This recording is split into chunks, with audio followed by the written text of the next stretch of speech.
I'm just going to scale my time here a little bit. It's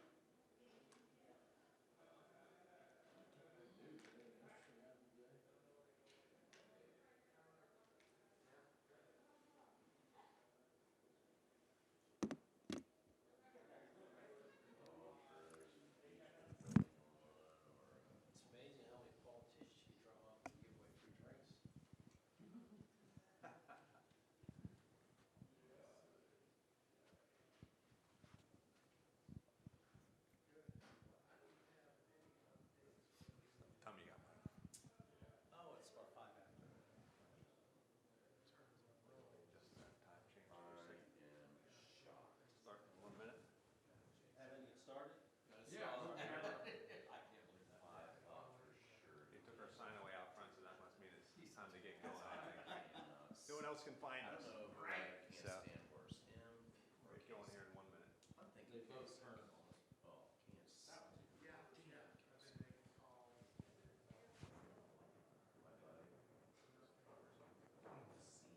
Yeah, yeah.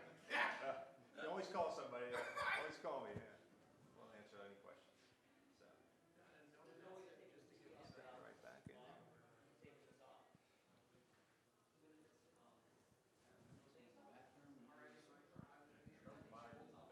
Give him 1 more minute.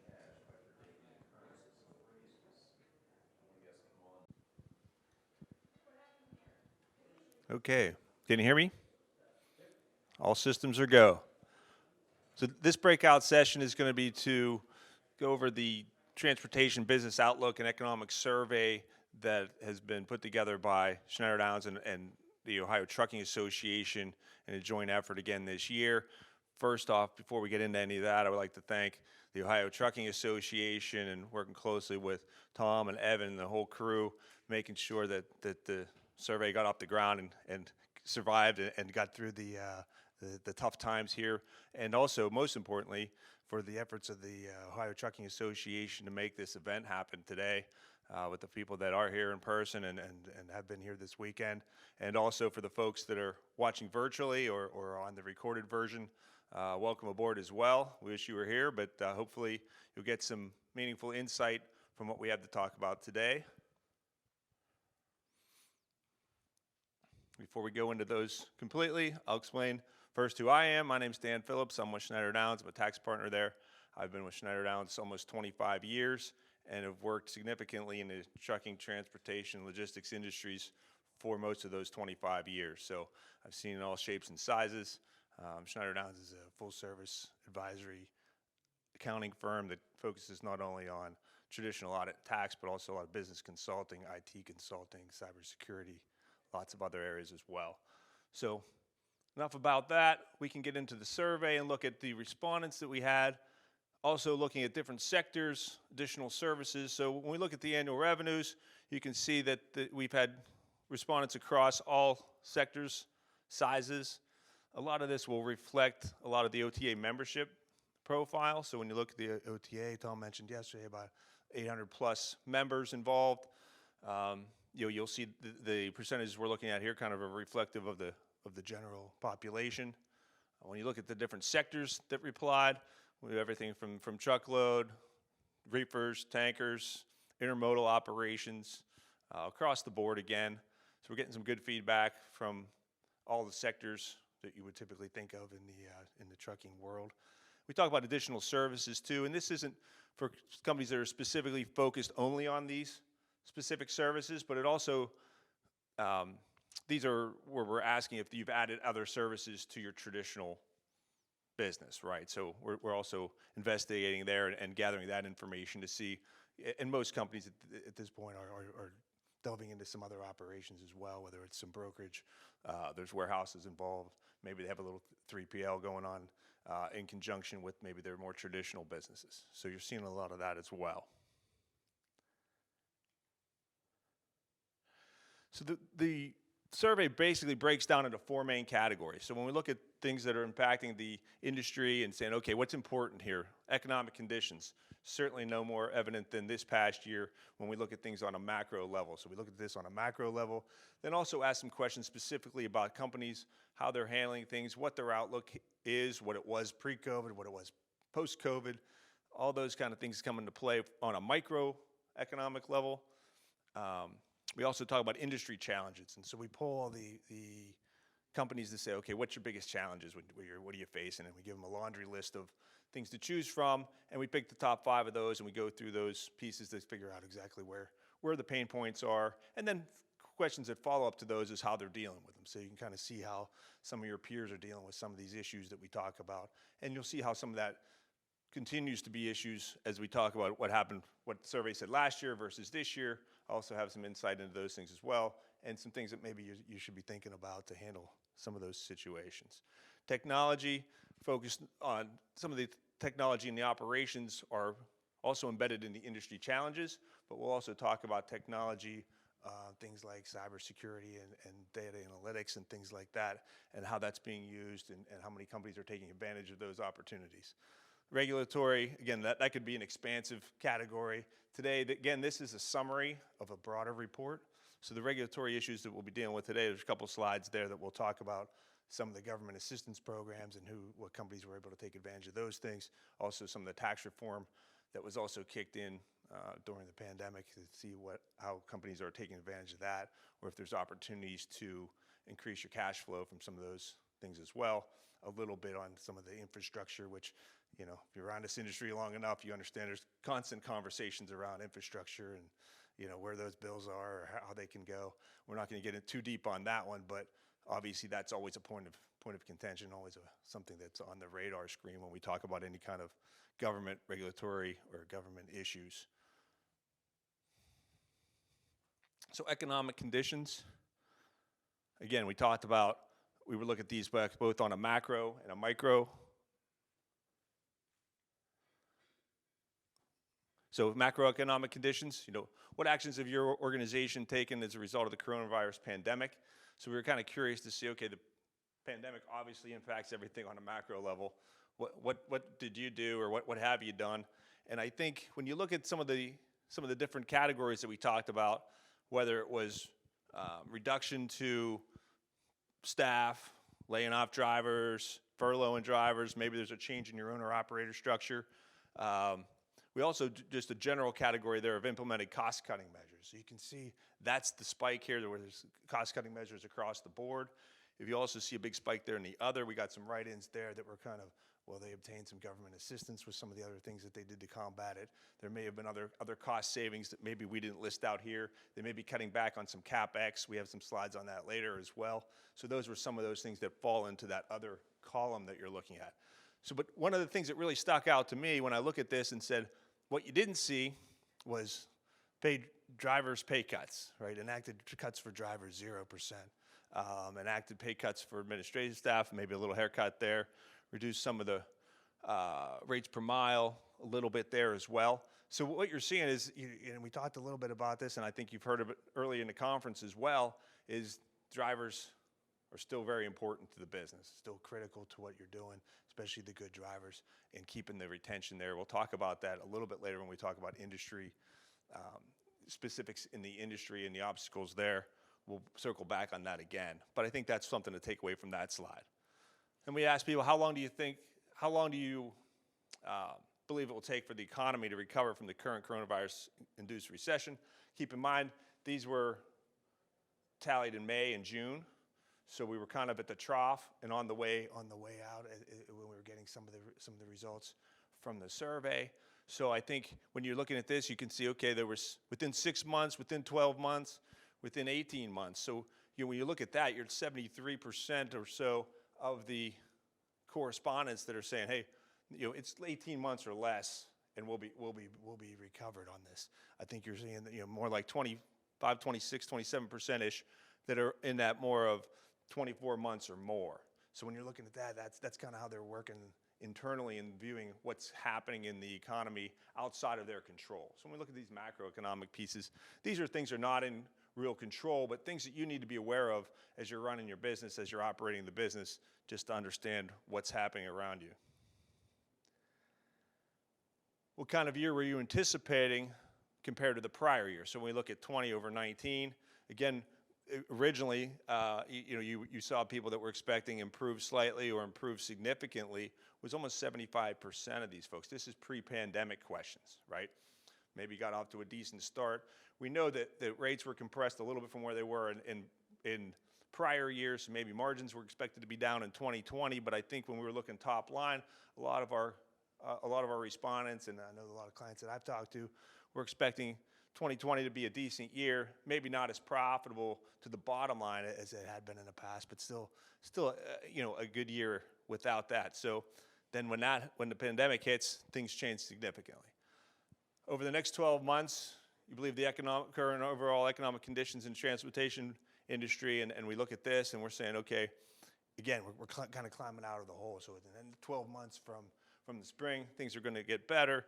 I think what we see here is 60-70% that's in either a remain consistent, improve, or improve significantly. So I think that's where we are. There's only a small percentage here that's under belief that you're going to see us worsen significantly and really continue on a downward trend. So I think at least when we're looking at the respondents here, the majority of folks are optimistic we continue to see improvement.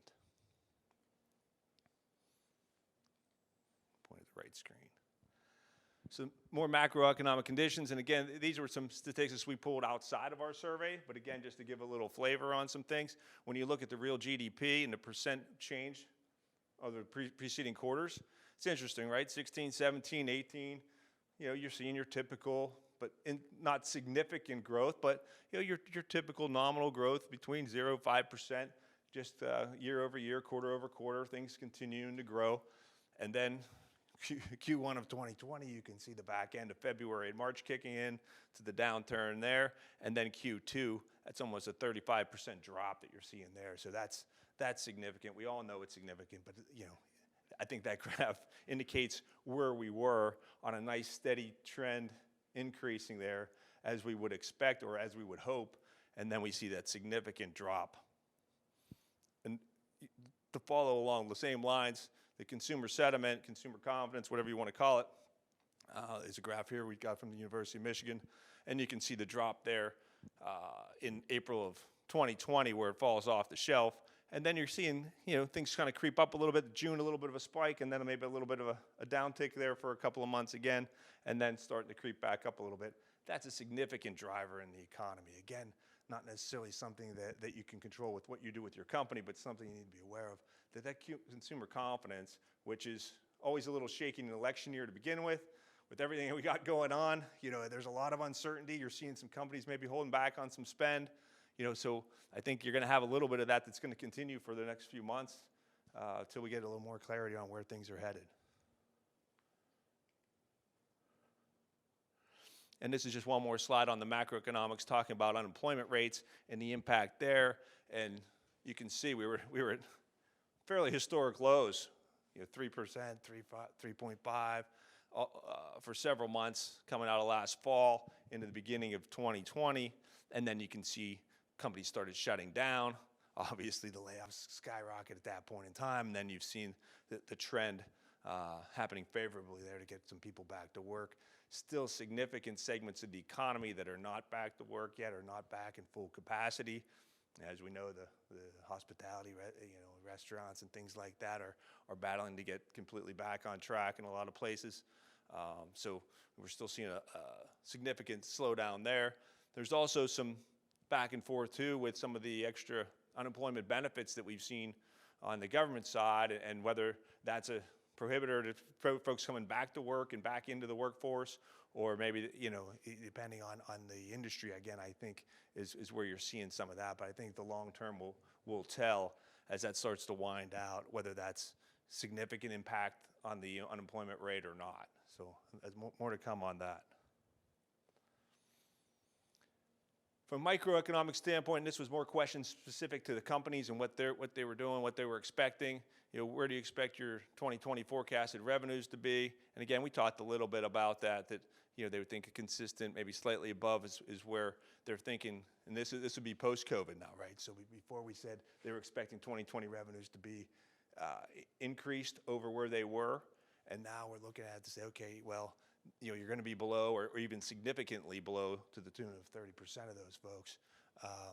Some are going to be slightly below, but you can see that just under 20% are the ones that are slightly above and consistent.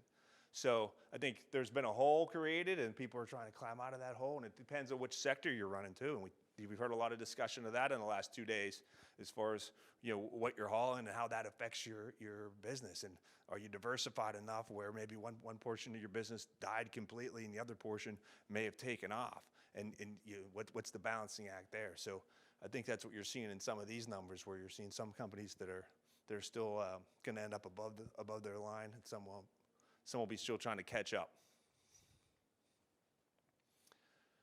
So in the next 12 months, we kind of tied these two together as far regarding your CapEx spend, and in 12 months, your maintenance costs. So what you can see is, in general, there's about a 30% of the folks that said that it will increase CapEx from where they were in the prior 12, and that similar 30% is going to see the maintenance costs kind of tag along with that, which was what we would expect to see, right? Decrease and remain the same. In totals, those are about the same percentages, although there is a 40% piece there that says they're going to decrease the CapEx spend, which makes sense in what we're seeing in a lot of companies. Again, sector by sector, but certainly what we would anticipate to see. And then I think there was some discussion around this the other day as well, as far as affecting your hauls. And you can see that when we looked at national numbers, I think our friends from Atri did some analysis on how it impacted the length of hauls and things like that. They spoke to it yesterday. I think what we've seen in our slide, more localized on the OTA numbers and the representatives there, we're seeing it across the board, where some of the local hauls increased, some of the local hauls decreased. But I think, again, this slide shows you that the difference in the sectors. So you've seen different pieces that were impacted more. What's surprising here is we got 44% that said that no, none of the above. So when we asked about it, a change in their hauls, long distance, there was still a significant amount that said there was no significant change. So thought that was interesting. Industry challenges. So we talked about industry challenges. We gave, again, like I said earlier, we gave them a laundry list of items to choose from to say, okay, let's figure out how these shake out. Let's look at your top 5, and we'll aggregate those to see what's really causing your pain points, or where are you really focused? Where do you need to be focused on your business? And so when we look back to this and we say, okay, here we are again, ability to find, hire, and experienced drivers, right? So people who thought that went away clearly didn't. We've heard about that in the last couple of days as well. Still a very significant piece of what your business needs to be focused on, and making sure that you've got the right people behind the wheel, the right people that are doing the right things for you. Labor costs and driver retention, insurance and reinsurance costs. That percentage continues to climb up year over year on this survey. So that's something that we're seeing a little more often. Healthcare costs was a bigger one last year. It's fallen down below some of the others at this point. Age of drivers, health and wellness, again, driver focused, right? Customer demand and economic environment, clearly a bigger piece. When we look at some of the mid-range responses, one thing we've seen climb a little bit, and it was still only at 20%, was litigation exposure and tort reform there, where we talked about some of the nuclear verdicts and things like that yesterday. The thing to point out here is year over year. Last year, this was a little further down on the list, was maybe between 10 and 15%. Now it's up to 20. It's climbing, I would imagine. It may continue to climb. So that's something, as we trend forward with future surveys, we'll be keeping an eye on that one, I think, specifically, to see how that climbs and how that's impacting the companies. But you can look at some of the other low-range responses and how those kind of shake out too, and whether they're on the radar, but they're not really high on the list necessarily in certain situations.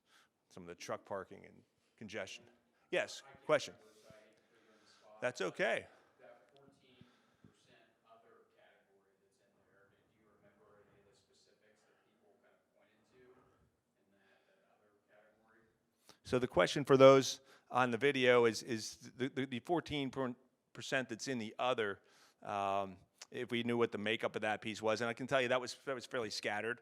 So we did ask for some write-in when people chose other, and there was no real concentration within that other. We got a bunch of responses, which would put the number, across those individual pieces at 1-2% type answers. So there was no concentration of anything in there. So I think there's a lot of more specific options that they come to play. But I think you can see a lot of the things that you might be focused on. But again, we aggregated those across the board. And this is just a comparison. This is actually an Atri slide and something that they put together. And you can see their industry challenges, and they've got the top 3 that they aggregate. And again, they go back to the driver shortage as an issue, which they were talked about yesterday during the presentation. And that kind of corresponds with what we've seen year over year on the Ohio side, as well as, that's still a main focus. You're seeing hours of service pop here a little bit more than we did on our presentation. So that's something that's a little different, maybe at a national level, than maybe it is more localized within the Ohio Trucking Association. So just a few things to keep in mind there. But along the line, a lot of these things are very similar to what we're seeing in our survey. So we always like to kind of look at that information and cross-reference as well. So actions taken to address the driver shortage. So when we talk about driver shortages, okay, what are you doing about it? Okay, we understand, that it's always an issue, it's an ongoing issue.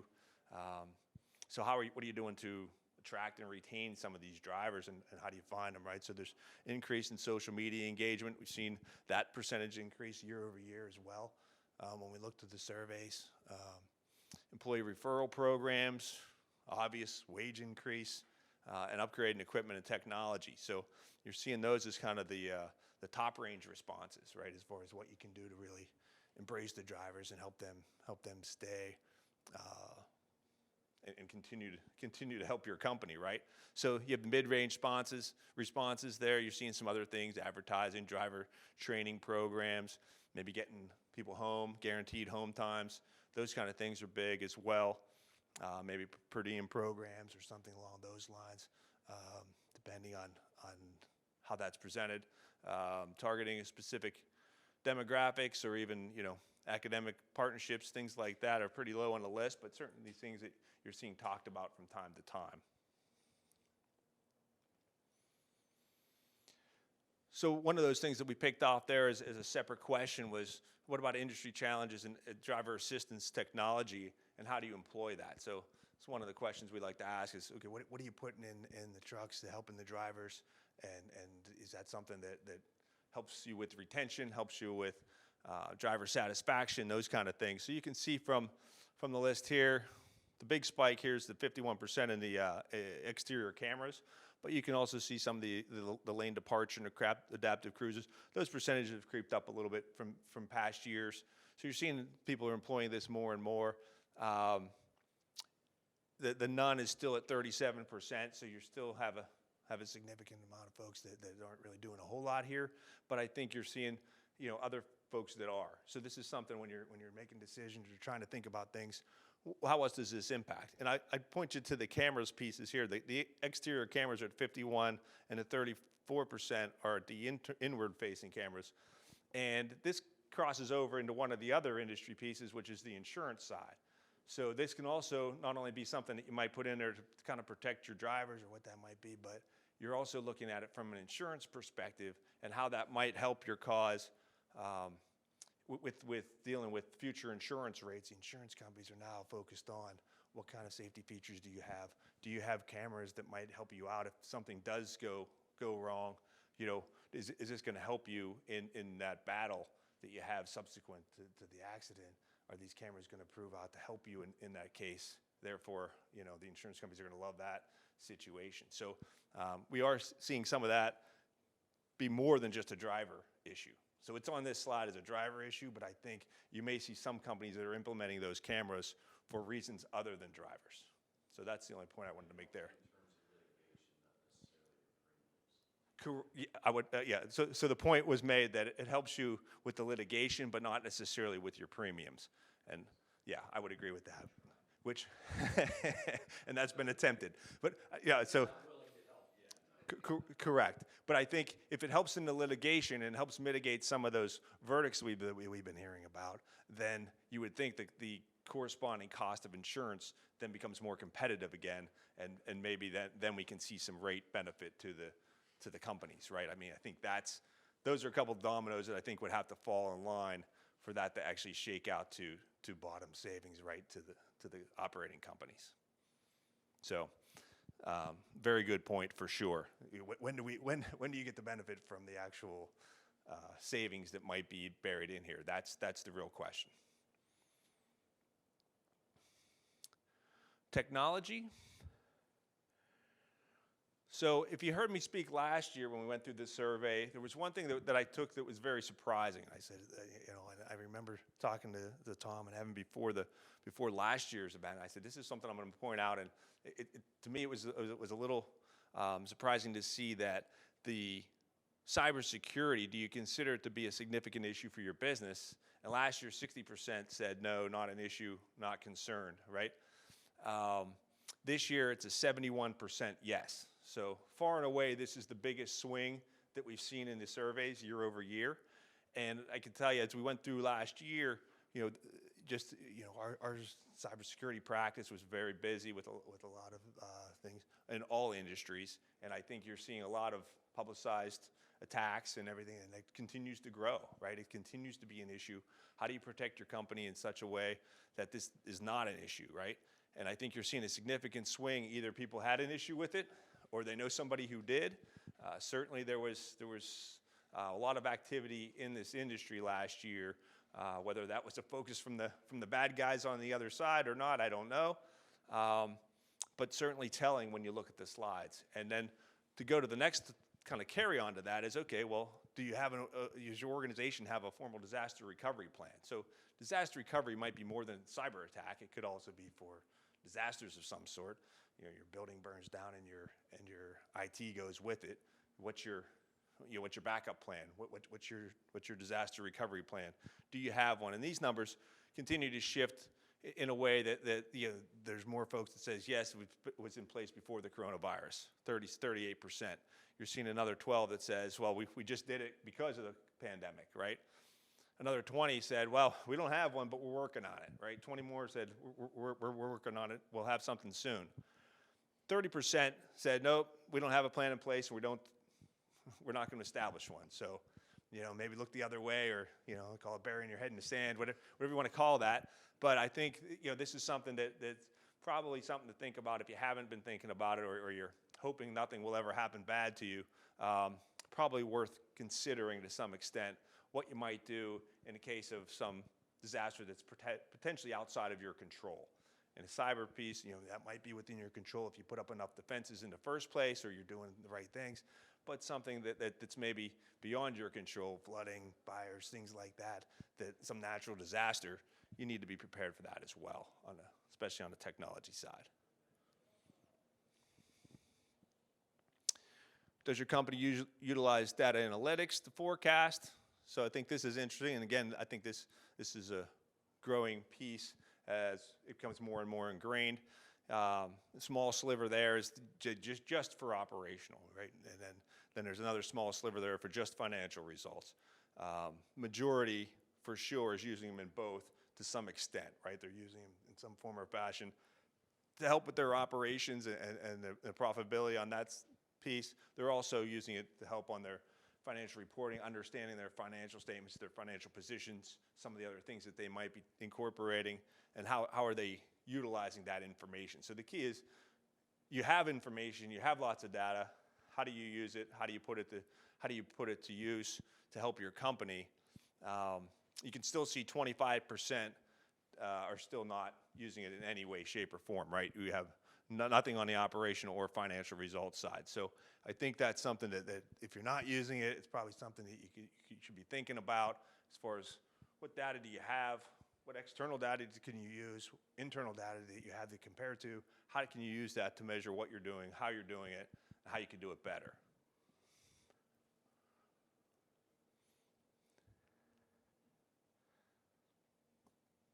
And from a regulation standpoint, again, there's in each one of these sections, I just want to remind everybody that are here and also on the camera that each one of these sections in the actual survey has more detail. There are more questions, more graphs, but there's also write-ups and articles in each one to help point out some of these specifics that we're talking about here, but also in much more detail, and also some more suggestions on things that maybe you can do to really help your business as well. So the full survey was certainly worth a read. This is a summary of that and kind of the highlight show, if you will.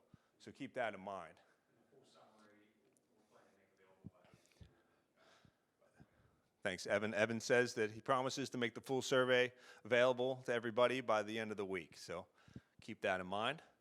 So we talk about regulation. Again, we just stripped out a few areas. We could spend hours talking about this and bore everybody to death talking about all kind of government regulations, right? But I think a couple of things when we just think about government, that's really maybe a better quote for this slide, especially this one is talking about, government provided assistance, and did you apply for any or did you get any, right? And how much, what was that focused on, right? So 75% of the respondents applied for and received some sort of funding, right?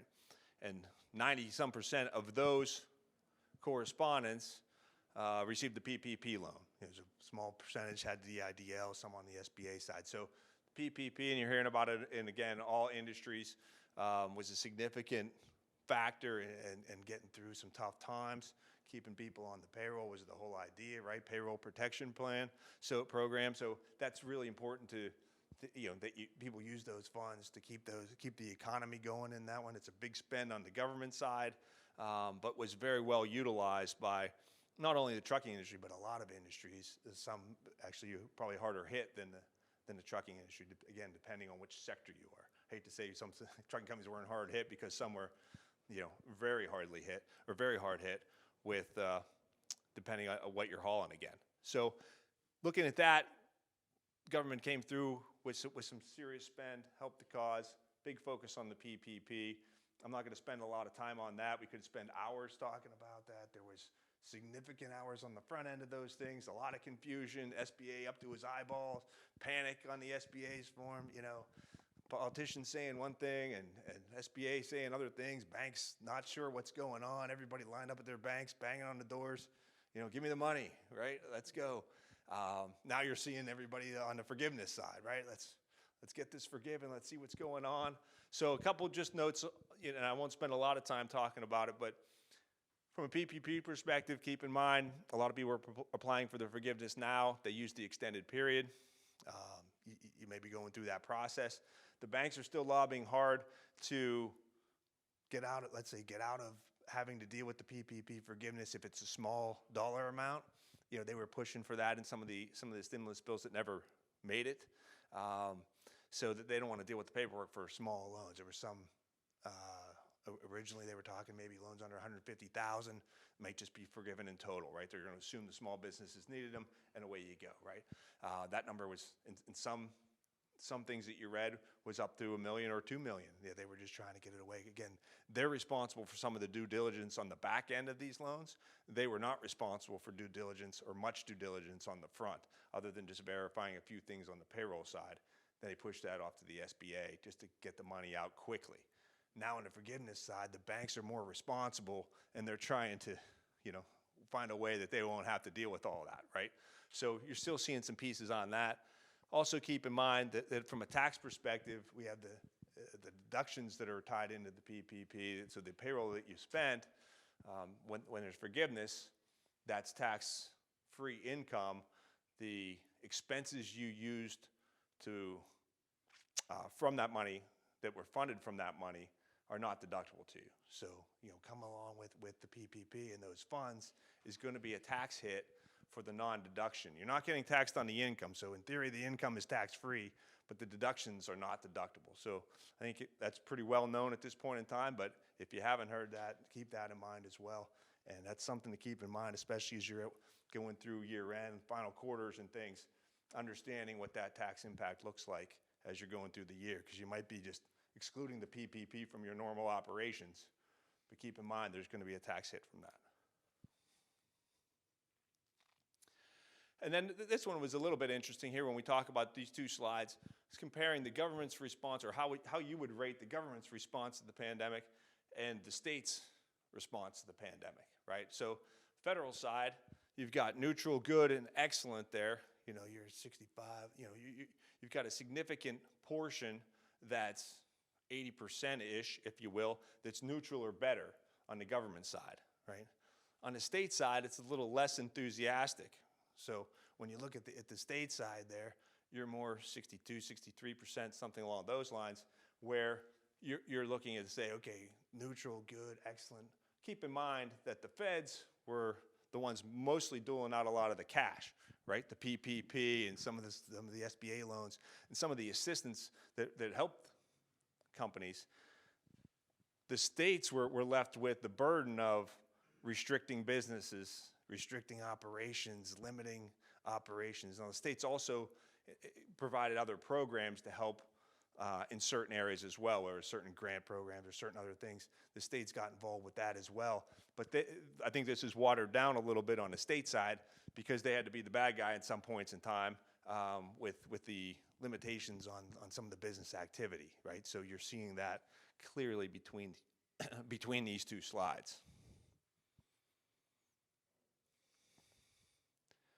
So the CARES Act, and we talked a little bit about some of the pieces that come into play as far as PPP loan and some of the things the government had done. Well, one of the biggest pieces with the CARES Act, right? So that was a big piece of tax legislation that came through right in the heart of the pandemic, or the start, let's say, when everybody realized that there was going to be a significant economic hit from everything that was going on, business closures, et cetera, where the government said, okay, we need to figure out a way to get some cash into some people's pockets if we can, people that are struggling, businesses that are struggling. How can we get some cash into their coffers and help the cause as we continue to stimulate the economy, right? So again, the CARES Act is massive. It was part of originating the PPP and other things as well. There are some tax pieces. I've only picked a few bullets here.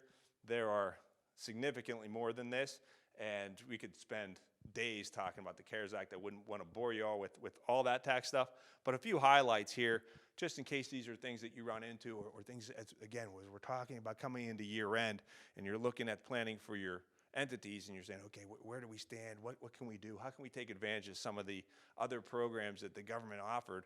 We took advantage of the PPP, but what else is out there? The CARES Act provides things like net operating loss carrybacks. So we expanded the carryback provisions. If you remember, the changes that came through in the Tax Cuts and Jobs Act at the end of 2017 wiped out some of the carryback provisions where if you had a loss year, you couldn't go back into those prior years and recoup those losses. So everything was on a prospective carry forward basis. So a lot of these CARES Act changes go back and kind of reset, or at least delay, the implementation of some of those Tax Cuts and Jobs Act provisions that might have been revenue raisers in that act. Although that act in total was a big tax savings for taxpayers, there were some revenue raisers in there. This went back and pulled some of those revenue raisers out and delayed their impact, right, and gave taxpayers a benefit. So if you had net operating loss carryback, 18, 19, or 20 tax years, you can actually go back and carry that back 5 years. Well, think about what happened to the tax rates 5 years ago to today. Today, we're in the lowest tax rate environment we've seen in years. So if you can go back with a net operating loss that you've triggered because your business is way down now because of the pandemic, and you maybe load up that loss a little bit more in this year, maybe you've got some bonus depreciation or some other things that might help accelerate that loss, carry that back 5 years to where you may have been paying as a corporation 35%. As an individual, you might have been paying 39.6%, where now you'll be able to get there, or maybe you were 35 back then, depending on where you were individually. You can go back and get that money, where now, today's dollars, the corporations are paying 21%. If you had that loss currently, you're only at 21. And because of the QBI deductions, the qualified business income, the pass-through owners are really paying 30% right now on their taxable income in the pass-through world, on the federal side. I'm leaving out the state rates here. But if you talk about, 30% versus going back and getting those dollars at a much higher rate, there's permanent tax savings in being able to go back and get dollars that are 5 years older. So very important to keep that in mind and making sure you don't miss out on that piece. The excess business loss, Section 461, this applies to pass-throughs. So pass-throughs, as a result of the Tax Cuts and Jobs Act, if you had a significant loss in your pass-through entity, let's again say bonus depreciation, you made a lot of acquisitions, it actually puts you in a tax loss, even though you may have made book income, made book money. Now you have a tax loss, you were capped at $500,000 from your pass-through entities. So that carried forward. Now that's gone away with in the last couple of years, going back to the Tax Cuts and Jobs Act, again, it's one of these delayed provisions. So it says, okay, that's not going to apply to us in the current years. So you can go back and look at those losses, and for 18, if you had a loss that was restricted and maxed out at that 500,000, you can go back and amend that return. Actually, that's the way you have to go back and capitalize on that. You go back and amend that return. It frees up the loss in the 18 year. In some situations, we've seen that free up a loss, which then triggers an NOL, which then allows you to carry it back, which then allows you to get high rate tax dollars back. So there's some interplay in all of these pieces as well that you have to be aware of how these dominoes set up and how they can benefit you incrementally along the way. So that's a significant piece if you have pass-through situations in your ownership structure. The interest deduction limitation change, so part of the Tax Cuts and Jobs Act, there was a revenue raiser out there that really attacked highly leveraged companies and limited the amount of interest deduction that you could have. So it really worked off of what they call adjusted taxable income, more like a tax EBITDA if you want to think about it that way. And that you had 30% of that number was your limitation on how much interest expense you could deduct in any given year. So now that deduction's gone up to 50%. There's a little delay of special rules for partnerships, but we won't get into all that right now. But for 50% now, so it expands the amount of interest expense that you can get. Helpful for capital-intensive companies, also helpful if you're highly leveraged and you have to get some interest expense pieces through. That deduction, again, that expanded deduction can help with the losses that might pass through that might lead to the NOL. So again, these things can all help each other as you go through the process. Qualified improvement property. So you may have heard about this, probably have heard about it since the Tax Cuts and Jobs Act kicked in 2017. This was one of the things where 2 weeks after they wrote the bill, oh no, big oops, right? They forgot to change one sentence in the new law, which then prohibited you from getting qualified improvement property, which would be 15 years on, let's say, leasehold improvements that you're making to your buildings. You have a big warehouse, you're doing some improvements inside. Are those improvements 39 years for tax, or are they 15, depending on the situation? If you can get it to 15, you can take bonus depreciation on those pieces. You couldn't do it the way they wrote the rules for the Tax Cuts and Jobs Act. It was an error. It wasn't supposed to be like that. Congressional intent was that those would qualify for bonus depreciation. It just wasn't written like that, and it needed an act of Congress to fix it. You know how well Congress has been getting along in the last couple of years. Nothing's really happened. Found a chance in the CARES Act to say, okay, finally, we can get this fixed through. Let's go ahead and jam this fix through. Let's make this available to everybody. So now if you have qualified improvement property that was placed in service, if it's placed in service this year or any year post the Tax Cuts and Jobs Act, you can go back and look at that property and see if maybe it was qualified improvement property. Maybe it should have been 15 years. Make an accounting method change with your tax filings to capture that and either capture it in the current year or in another year. Again, you can.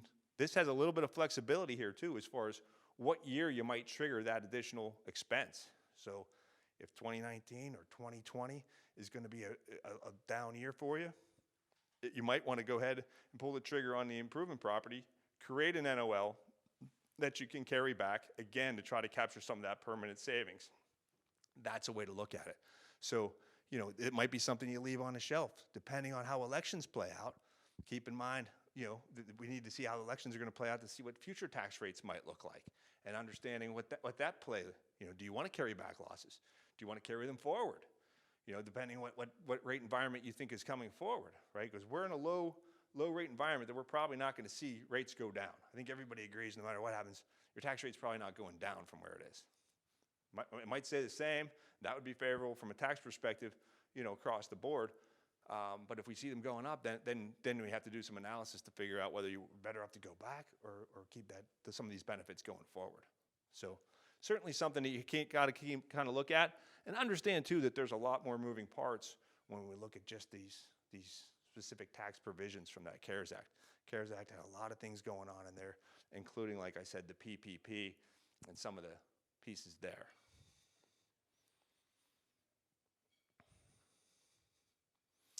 And then lastly, on the regulation, I won't spend a lot of time on this because there was some time spent yesterday talking about, you know, infrastructure and some of the interchange, some of these bottlenecks we pulled from our friends at at Atria, they are always monitoring these things and have this information. So the, when you look at infrastructure, again, we talked about this a little bit at the beginning to say, what's going to happen there? What's the spend? There's been some bills that have been pushed around through Congress with a focus on trying to get some spend on the infrastructure side. It's something that we hear about from time to time, year after year. The size and significance of those bills fluctuates, from time to time. Just depends on what's going to actually land and how that's going to impact things. But certainly, we heard some good information about some congestion spots, and somehow how the COVID getting some cars off the road helped a little bit of this, right? But that's not going to be that's a short-term fix to a long-term problem, right?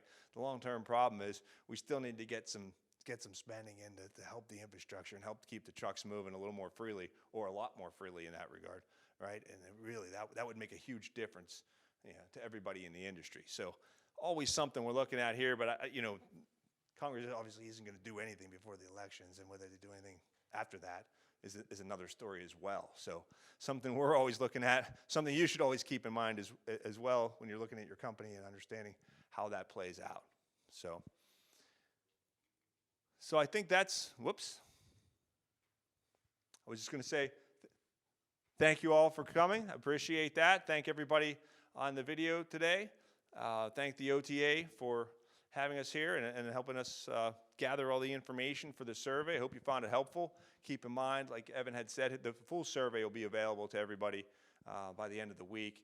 And there's more content, more information, and some helpful articles in there too to help you understand maybe how you attack some of these problems, rather than just say, well, thanks for telling me about a problem I already knew. What do I got to do about it, right? So you'll see what other companies might be doing about it, or some suggestions that we might have as far as how you deal with some of these things. Certainly, you can reach out to anybody at the OTA or to me specifically if you have any questions on anything we talked about today. Certainly reach out to me, and we'll get back to you right away with questions and answers, and hopefully some very helpful suggestions. So thank you for your time.